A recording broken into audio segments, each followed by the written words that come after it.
Don't add ice for appreciation, for the simple reason that ice closes down the aroma. What is your view on the natural colour debate? Charles Maclean. Charlie Maclean, Scotland's foremost whisky expert. He has advised royalty on what to drink. The flavour is by definition a combination of smell, taste and texture. There are two ways of approaching any kind of drink. I think, well, all I can smell is whiskey. That's good. That's called product identity. Why are we putting a poison into our wheelhouse? Malt whiskey in particular rewards attention, leads to fellowship. It's the sort of conversation that we're having now. And I'm not being paid to say this. I think probably my favourite whiskey. Charlie, thanks for having me at your house. Hey, it's a pleasure. First of all, just tell me, so who are you? How many books have you written? How much time have you got? Yeah, it's true. The lead into how I got into whiskey, if you like. I was invited to go on a very exclusive course in the sensory evaluation of potable spirits in 1992, and that changed my life. So it's nosing and tasting and assessing whiskies and other spirits, but principally whiskey. Yeah. And by that time, by the mid 90s, there was a huge growth in interest in malt whiskey. So my next major book was called Malt Whiskey, and it was a coffee table book, a big book about malt whiskey. Okay. And so on. And now I'm currently writing my 20th book about... 20 books. Wow. But those of you who don't know, in every description of all my videos, people often ask me, what book? I'm getting into whiskey, what book? And I've always put Wikipedia as one of the how books. kind of you. Yeah. Very kind of you. Because I think it just gives a good background to all the different distilleries and in the tasting notes and how to taste whiskey as well. Yeah. I think it's a really excellent tool. And we'll get into a little bit, some tips for you back home about how you can taste whiskey. Yeah. But first of all, I had a few people ask me, what was your gateway whiskey? Like what was sort of the whiskey that made you think, oh, I like whiskey? Or have you always sort of been around whiskey your whole life? I think the one thing I can remember was that I was at school with my best friend was a guy called Charlie Grant, and he was the son of the owner of Glen Distillery. Oh, okay. And we used to go up and ski. And I well remember being given a dram of what would have been Glenlivet from his dad, and that would be in 1967. And but I can't tell you I liked it that much. It was a bit too strong. It would have been natural strength, But I mean, think about that. So that he was a great believer. He talked about the tyranny of 12. He thought that 12 was too old. You should drink whiskey. Should be drunk. In those days, with such malt, there was very little malt whiskey available. Glenlivet was one. Glenfiddich was the first one to be promoted, and that was after 1963. But there was very little malt whiskey around, and that's which was around, if it had an age statement at all, tended to be bottled at 8 years old, possibly 10. Yeah. But then as stocks developed, they began to bottle at 12. And Russell Grant always talked about the tyranny of 12. Yeah. There's kind of trends at the moment, especially online. Actually, and a lot of they're saying that Gen Z are actually drinking much less alcohol than all the previous generations. I'm a big believer of quality over quantity, and I think it's what's so good about whiskey. But why do you drink whiskey? Like, isn't it technically a poison, whiskey? Isn't it, Berkey? Why drink whiskey? Why are we putting a poison into our wheelhouse? What is it? Why would we do that?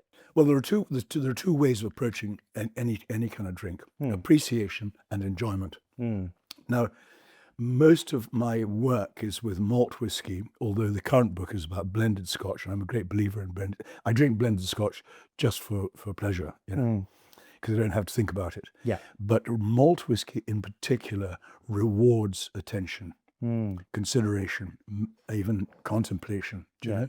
And we can do a little tasting in a moment, and it's a little bit early in the day, but still. But Not in New Zealand. It is. No, that's true. It is it's universally recognized as being the most complex spirit in the world. Yeah. And so it has these nuances of flavor, of smell and taste, that make it hugely worthwhile considering. Just as wine is, but in the world of spirits, it's more. I mean, think of vodka, for goodness sake. I mean, that just takes on the flavor of anything you add to it. And by design, it's designed to be very, very pure. And as for enjoyment, whiskey, beyond other spirits, beyond other alcoholic drinks, actually leads to fellowship and can send the sort of conversation that we're having now. The fact I'm in this room right now. Yeah. Well, whiskey kind of brought us together in some ways. Yeah, exactly. It's an aspirational drink. One might almost say it's also inspirational in terms of the ideas that it can produce. Yeah, that's true. So it's got a lot going for it. Yeah. Another question I got was, what is the whiskey that you always have on the shelf? Like, as soon as it runs out, you replace it. I mean, to be fair, you probably got, maybe it's not even a thing you need to do because you're probably being sent whiskey by all sorts of people. But is there a whiskey you think, oh, I've got to get another bottle of that? Or well, the trouble, as I mentioned, my tasting room is groaning with samples of malt whiskey. But when I just want a drink in the evening, for example,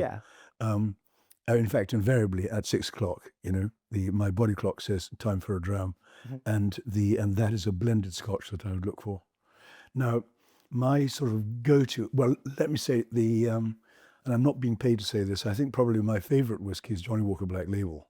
I think it's a cracking whiskey. And not red label, not even blue label. I agree. I agree 100%. Do you? Good. Yeah, I do. I find, red label was that one. It's a little bit rough. I'd buy it. I'd probably go in a cocktail. Yeah. Blue label, I feel like if I'm going to be spending that much, there are other malt whiskies I'd want to spend, but that black label in the middle, It's perfect. It's the perfect. Yeah. And other than that, and I mean, it's pretty reasonably priced now, the Black Label. But my other go-to, I was involved, I was a non-exec for a company, an independent bottler called Adelphi. Oh, yes. It was revived in 1992, and I became a non-exec. I became the nose for Adelphi. Maclean's nose. Well, that will come to Maclean's nose. Can the viewers see this? Yeah, they'll be able to see that. This is called Maclean's nose because Adelphi went on to build a distillery on the Ardnamurchan Peninsula, which is the most westerly point of the British Isles. It runs out to the west, just above the Isle of Mull, on the mainland, a very remote place. Anyway, they built the Ardnamurchan distillery there. And within sight of the distillery is a headland that plunges into Loch Sunart, called Maclean's Nose. And so Alex Bruce, who's now the managing director of both Adelphi and Ardnamurchan, and I'm the nose for both of them, and he came up with the idea of making a blend called Maclean's Nose. Yeah, and you can see on the label that is the representation of of the headland. So I've actually talked about this whiskey a lot on my channel. Oh, you good? Because it's one enthusiasts really like because it's good value, it's good liquid.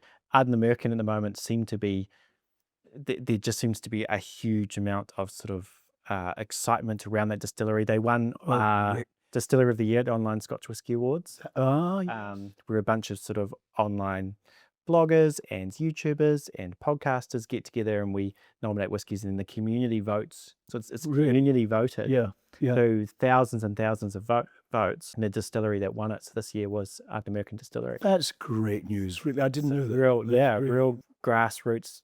A lot of people, because of the flavours. And I think this one here, Ralphie made his Whisky of the Year last year. And in New Zealand, I get this for a great price. So it's really good liquid. It is. It's very, very well priced all around the world. I'll tell you a story. About a month or so ago, a friend came through from Glasgow. We went and had some lunch, and then he was going back on the train, and we went into a bar just opposite the railway station. It was about 4 o'clock in the afternoon, and we got chatting to the girl behind the bar, and who's a very experienced bartender. And he was also in the whiskey business, and so we got chatting about this. And she said, it's really embarrassing, but but I've never got on with whiskey. We said, oh, don't beat yourself up. It's an acquired taste and all this sort of stuff. But then she said, no, wait a minute. Last weekend, I was given a dram which I really liked for the first time. Wait a minute, I've got a photograph of it on my phone, and there it was. Maclean's nose. Selfies. So it is extraordinary. It's done terribly well. Terribly well. Yeah. The question I probably get the most is there's a lot of people who want to get into whiskey and they tell me, look, I like whiskey, but look, when I smell it and you're saying I get lemon and I get meringue pie and this sort of thing, and they go, when I smell it, all I get is whiskey. Yep. And so there's a lot of people, and it burns. How do I get past the burn? Yep. What do we say to these people? That's a very common thing. Well, all I can smell is whiskey. Yeah. And I say, good. That's called product identity. If you smelled something different, if it smelled like sherry, that wouldn't be a good thing. And indeed, some whiskies, they can get it to a stage where they really don't smell like whiskey, and that is not necessarily a good thing. It's an exercise of the imagination, what it reminds you of. Now let's just there we are. Let's do it. So it's a lot of the language is allusive. It reminds similes and metaphors. And that is why, whiskey can be so evocative. I'll tell you one thing that, well, here's Slange. Yeah. See, no, I'm not getting anything on the nose here.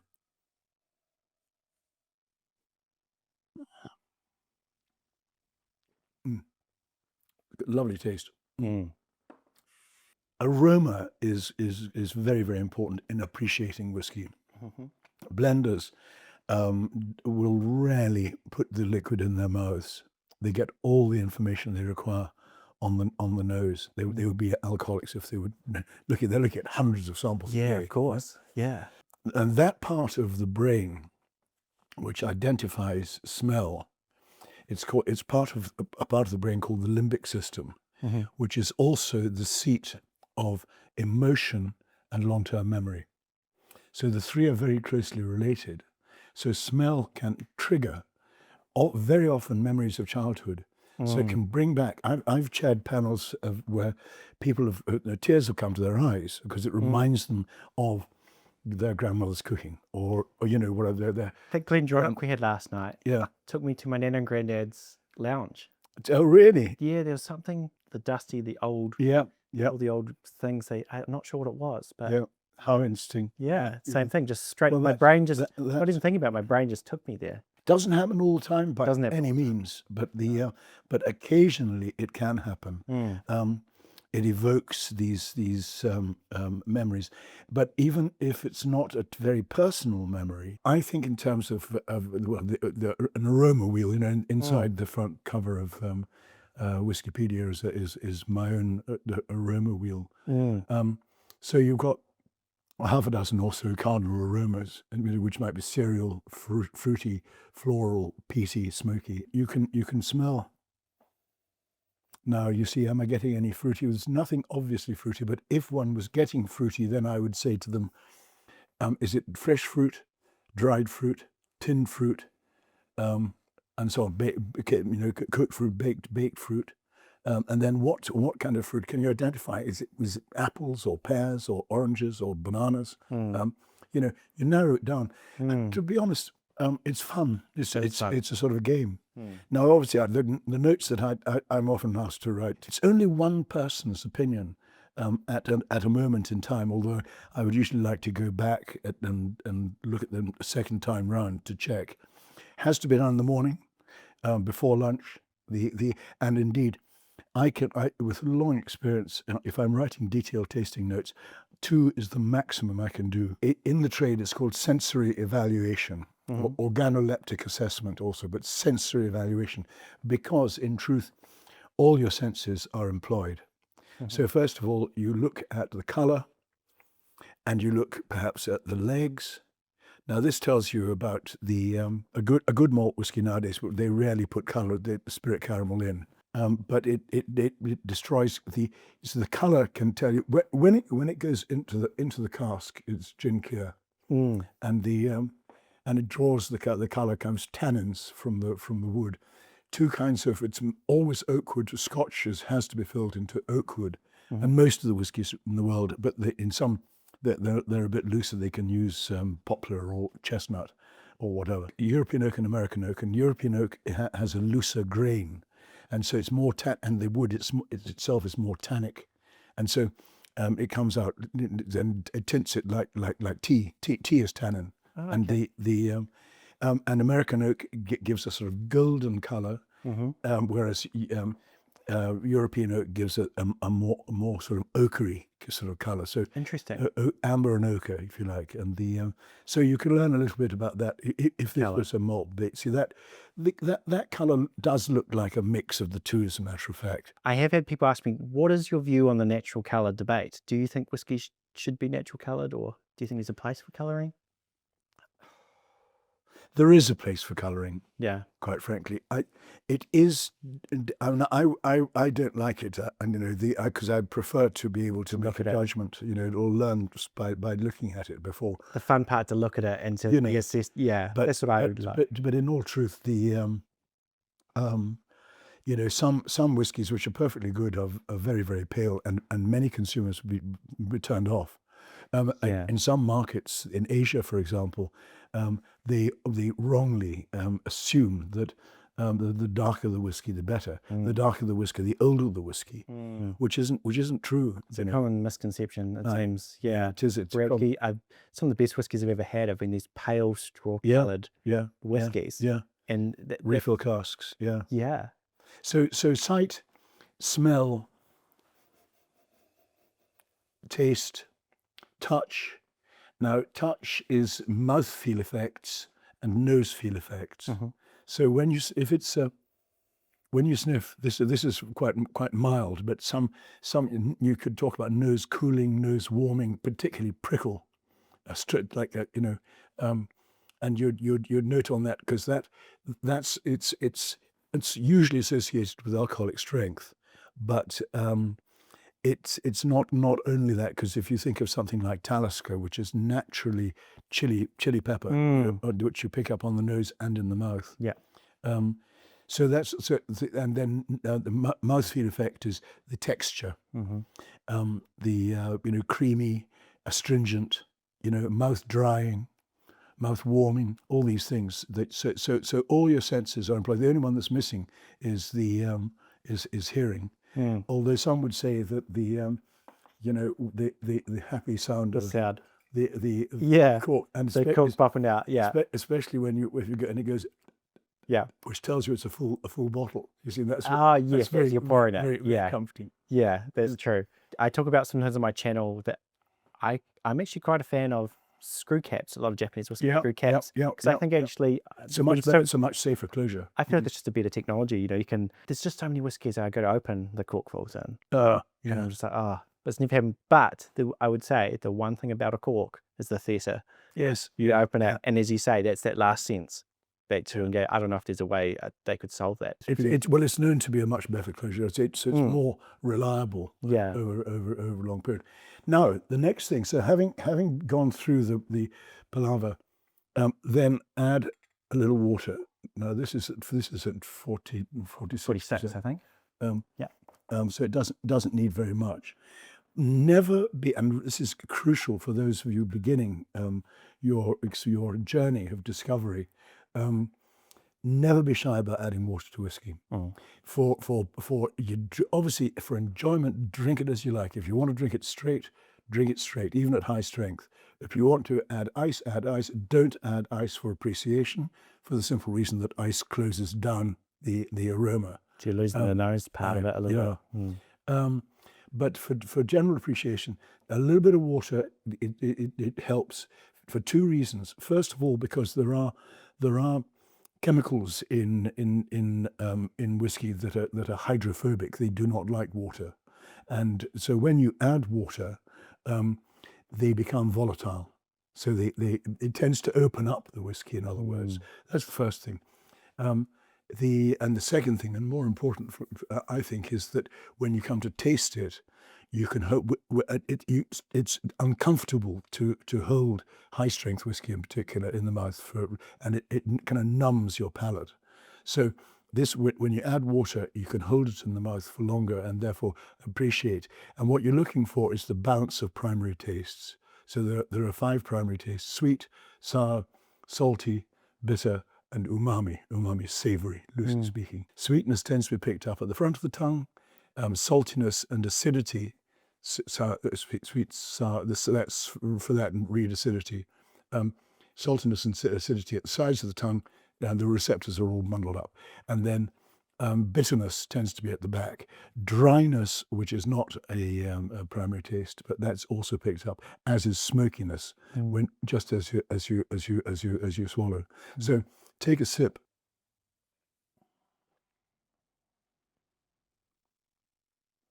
No, what parts? It's a sweet start. It's quite mouth filling. Actually, it's got a good texture. A tiny bit of acidity and a tiny bit of saltiness.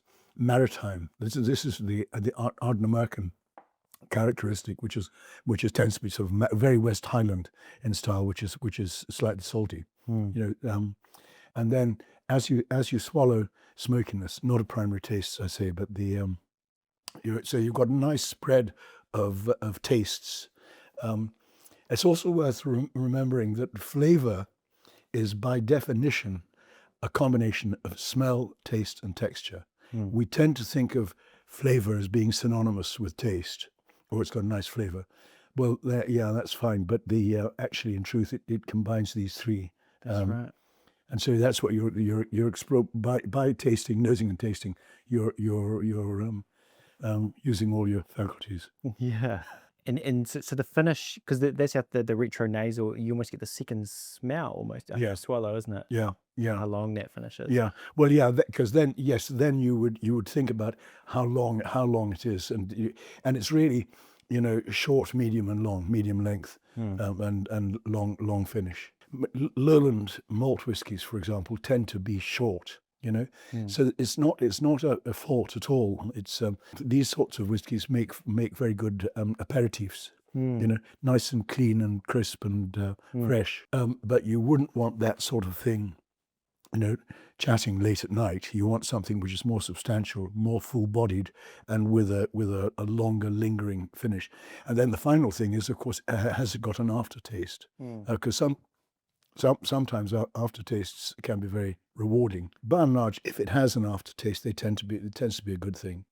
But although you can get some which are really, particularly sort of sulphury whiskies, and the sulphur can linger, which is rather unpleasant. Maclean's Nose, blend of Glen, Scotia and Ardnamurchan. Actually, we have two single cask whiskies here in front of us. Yeah.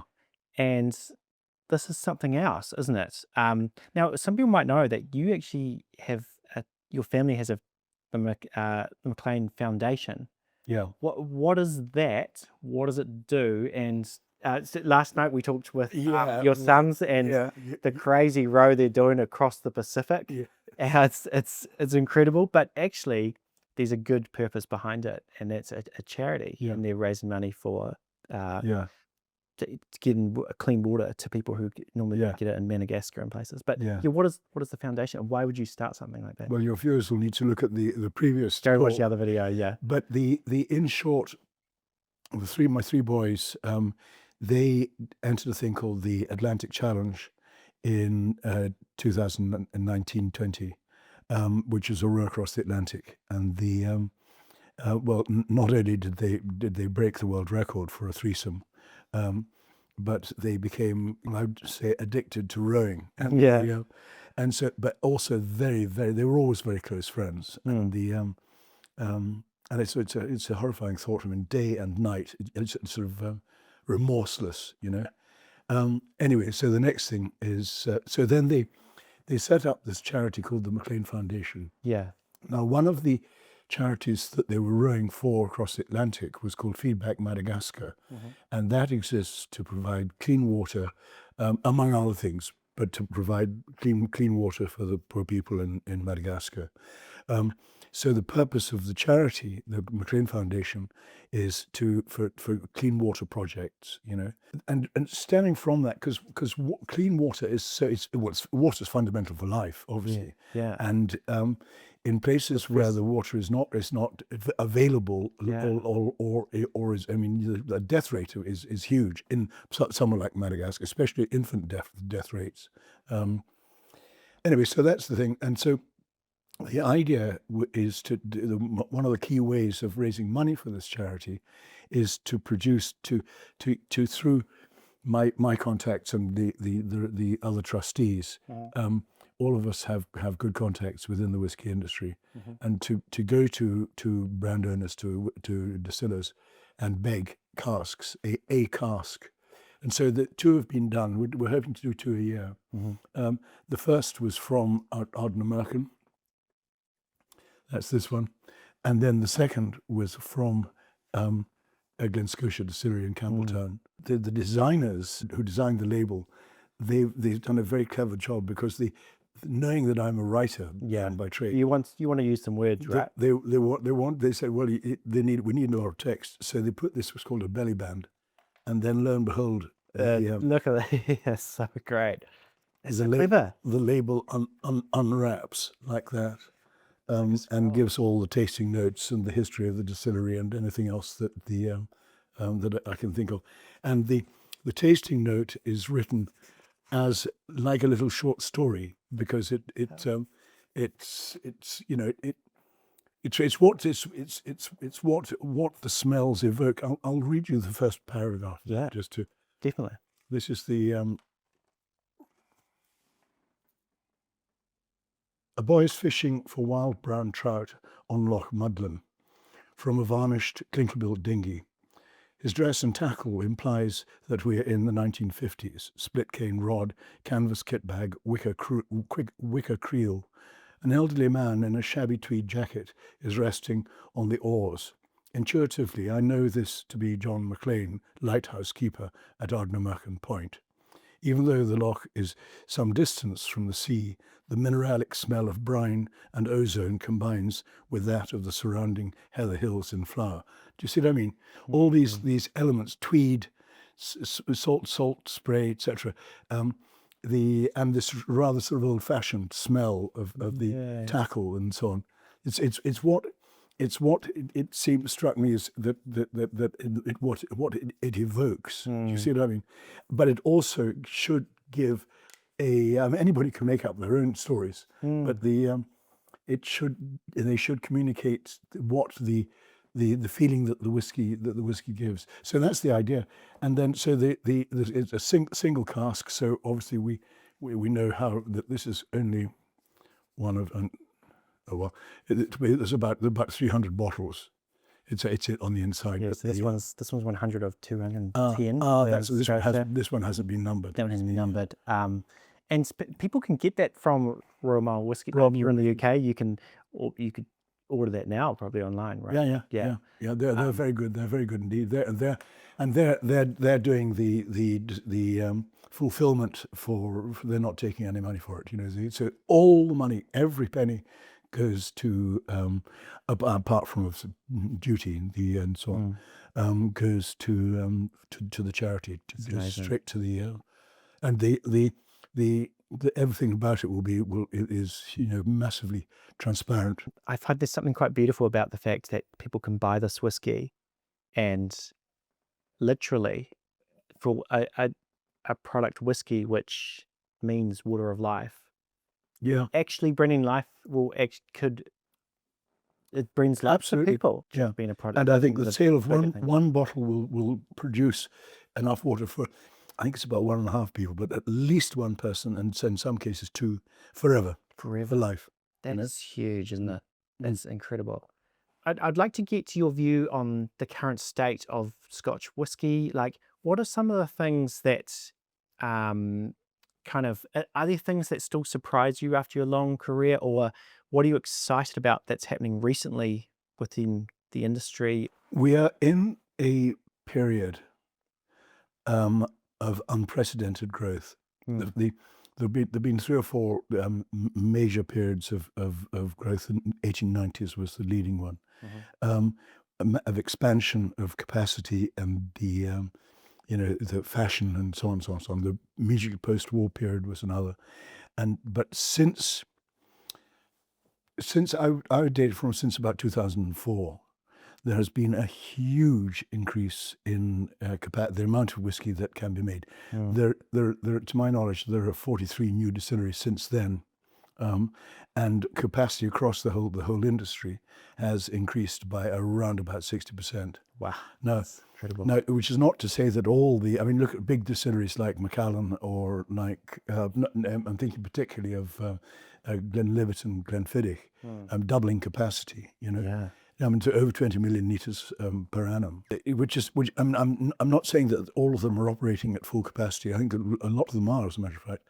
But the $1 million question is, will demand increase to keep up with supply? That is the And that's what brought down the industry in 1900. It was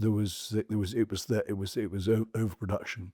Right. And same in the early 80s, the overproduction in the 70s, and what saved the day then. And it was another thing, you see, change in fashion, because Scotch became dad's drink or even grandpa's drink. Yeah. You know. Yeah. And so and for those who drink spirits, you know, white rum and vodka suddenly came on the map. And the so a lot of distilleries, about 40 distilleries, closed in 1983 and 85.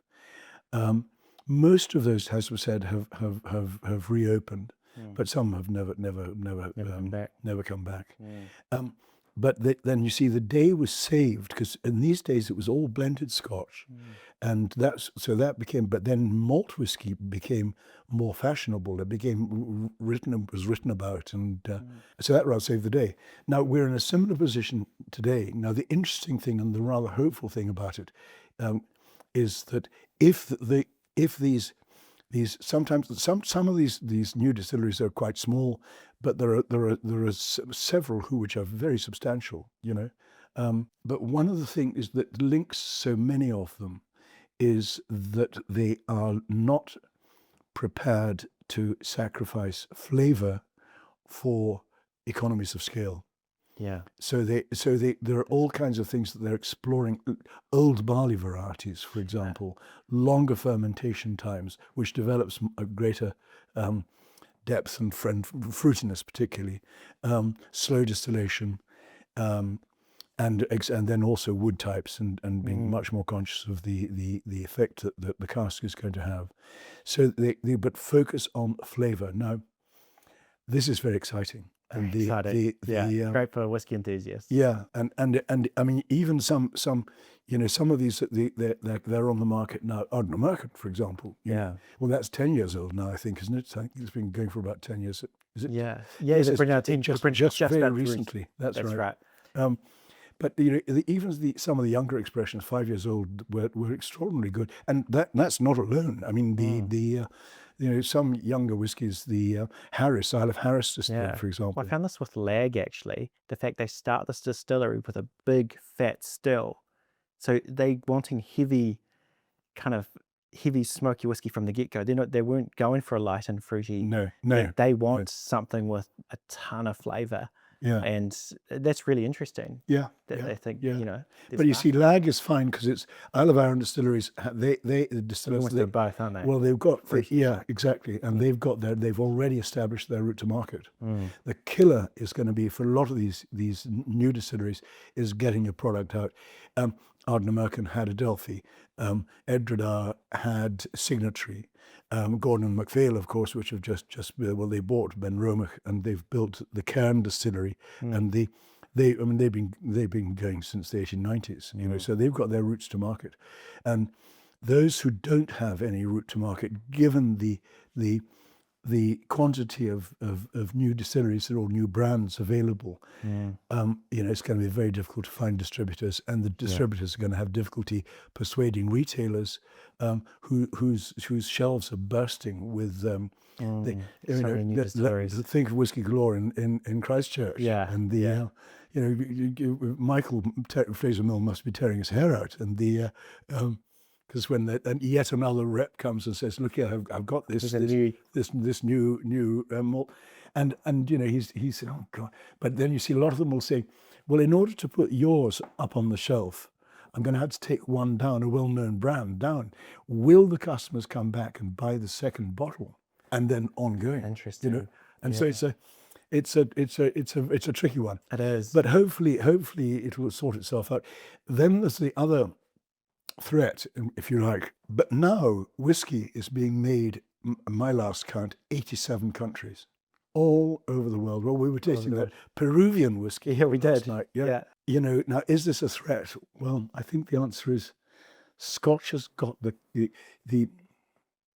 it's got the edge, it's got the craft, it's got the stories, it's got the skills. I mean, a lot of it's got China now has 43 operating whiskey distilleries and a further 10 planned, and but a lot of them are being, and at least 3 or 4 of them are being set up by Scotch whisky companies, like Pernod Ricard, for example, Chivas Brothers, Ian MacLeod and Company, Diageo, Generation Z, who are giving up drinking, or the stupid World Health Organization, who says that zero tolerance, you should drink no alcohol at all. Yeah. I mean, come on, you know. There's what are we supposed to do? Take pills? yeah. There was that book, you probably read it, that what's it called, Drunk, where that guy, he goes into the history of why people drink and that sort of thing. And part of it, he talks about that a lot of civilization was when you have a wine, a beer, a whiskey, there's that little bit of people are not as afraid, you know, they bring their guard down a little bit, and a lot of the socialization and stuff. There's all this other side to actually, you know, obviously there's a big negative side to alcohol, but actually he thinks a lot of the ideas and that sort of thing in the way, because humans we're very connected, you know. Basically we go in communities, we're different than Neanderthals, right? And there's something about the coming around a whiskey that brings people together, which is a fascinating part of it that goes beyond just the health side of it, you know. Absolutely. Numbers. In vino veritas, you know, the truth comes out. Inhibition. You know. I feel like I could chat to you for another 3 hours. This has been an absolute pleasure, I think. Oh, it's been great. Actually, have enjoyed our chat. To be able to communicate whiskey well is kind of one of my goals, and to be with you, who's one of the ultimate whiskey communicators, has been such a pleasure. It's been in this house. Really lovely to meet you. Come and see us again. Yeah, we'd love to. Great. Anyway, thank you very much, John. God bless you. Cheers. Yeah. Share and enjoy. Cheers. Bye.